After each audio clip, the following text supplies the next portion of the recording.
सब्र, तवक्कल और अल्लाह पर यकीन। मदीना के करीब एक छोटे से गांव में अब्दुल्ला नामी एक गरीब मगर नेक दिल नौजवान रहता था। इसके वालिद का इंतकाल बचपन में हो गया था और वो अपनी बूढ़ी माँ के साथ रहता था। अब्दुल्ला दिन भर मेहनत मजदूरी करता, मगर जो कुछ कमाता इसमें बरकत कम नजर आती। इसके बावजूद वो कभी नमाज नहीं छोड़ता और हमेशा कहता, अल्लाह जो करता है बेहतर करता है। एक साल सख्त कहत पड़ा, काम खत्म हो गया, खाने को कुछ ना रहा।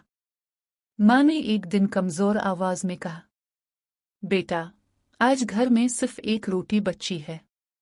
अब्दुल्ला ने वो रोटी माँ के सामने रख दी और खुद पानी पीकर सब्र कर लिया। इसी रात वो अल्लाह के हुजूर रू रू कर दुआ करता रहा, ए अल्लाह, मेरे पास कुछ नहीं मगर तो सब कुछ रखता है।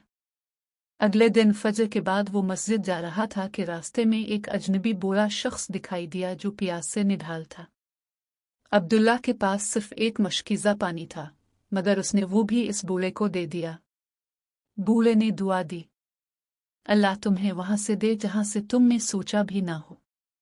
चंद दिन बाद गांव के रईस ने ऐलान किया कि उसे एक ईमानदार नौजवान की ज़रूरत है जो उसके कारोबार की निगरानी करे। किसी ने अब्दुल्ला का नाम लिया। रईस ने इम्तिहान लिया और अब्दुल्ला की सच्चाई और दियानत से मुतासिर होकर उसे काम दे दिया। वक्त गुजरता गया। अब्दुल्ला ने ईमानदारी से काम किया। अल्लाह ने इसके रिस्क में ऐसी बरकत डाली कि वो न सिर्फ अपनी माँ का इलाज करवा सका बल्कि गरीबों की मदद भी करने लगा। एक दिन वही बूढ़ा शख्स दोबारा आया और मुस्कुराकर बोला, मैं अल्लाह की तरफ से एक आजमाइश था। तुमने सब्र किया, इसलिए कामयाब हुए। अब्दुल्ला की आंखों से आंसू बह निकले। उसने सजदा शुक्र अदा किया और कहा, वाकई सब्र और तवक्कल कभी ज़ाय नहीं जाते।